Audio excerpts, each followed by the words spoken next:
Welcome to Luca is a Billionaire, where the only thing I invest in is your answers.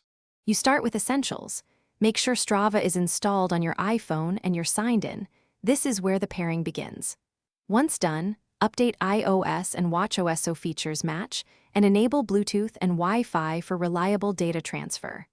Then open the iPhone Watch app, find Strava in the app list, and enable Show app on Apple Watch.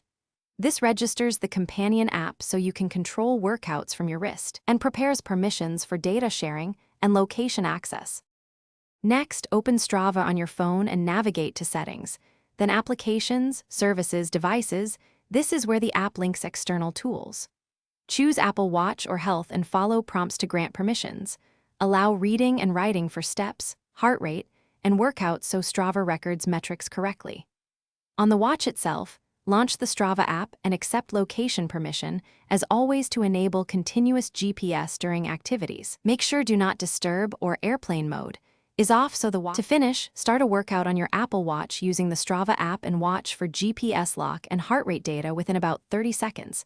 This confirms the connection is active. When you end the activity, sync occurs once the watch and iPhone reconnect and Strava uploads to your feed. If workouts don't appear, check Health app permissions, toggle Strava access, or reinstall the app. If problems persist, reboot both devices and reattempt pairing. That usually clears permission or background process glitches quickly. Thanks for watching and please subscribe. It's the best investment you'll ever make.